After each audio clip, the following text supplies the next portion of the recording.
എല്ലാവർക്കും എൻ്റെ ചാനലായ പനാച്ചിലേക്ക് സ്വാഗതം. ഇന്ന് ഞാൻ ഉണ്ടാക്കുന്നത് സ്ട്രോബെറി സിറപ്പാണ്. സ്ട്രോബെറി സിറപ്പ് കൊണ്ട് നമുക്ക് ജ്യൂസ് ഉണ്ടാക്കാം.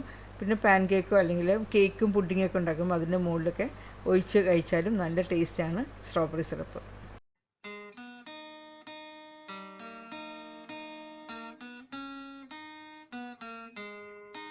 ഇപ്പോൾ 150 ഗ്രാം സ്ട്രോബെറി ചെറുതായിട്ട് അരിഞ്ഞിട്ടുണ്ട്. ഈ അരിഞ്ഞ സ്ട്രോബെറി ഏകദേശം 1 കപ്പ് ഉണ്ടാവും. ഫ്രഷോ അല്ലെങ്കിൽ ഫ്രോസനോ സ്ട്രോബെറി എടുത്താൽ മതി. ഇനി ഇതിലേക്ക് 1/2 കപ്പ് പഞ്ചസാര ചേർക്കണം. 1/4 കപ്പ് വെള്ളവും കൂടി ചേർക്കണം. ഇനി സ്ട്രോബെറി വേവിച്ചെടുക്കണം.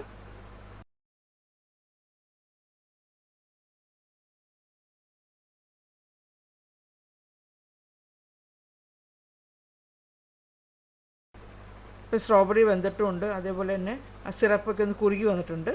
ഈ സമയമാകുമ്പോൾ നമുക്ക് അടുപ്പത്തു നിന്ന് മാറ്റി വയ്ക്കാം.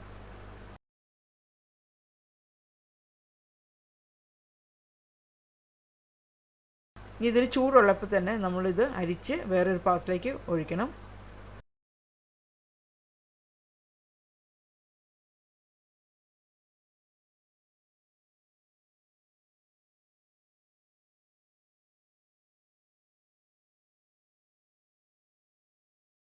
ഇനി സിറപ്പ് നല്ലതുപോലെ തണുക്കാനായിട്ട് വെക്കണം. തണുത്ത ശേഷം ഒരു ബോട്ടിലേക്ക് ഒഴിച്ചു വയ്ക്കാം. എന്നിട്ട് ഇത് ഫ്രിഡ്ജിൽ സ്റ്റോർ ചെയ്ത് വെച്ചാൽ മതി.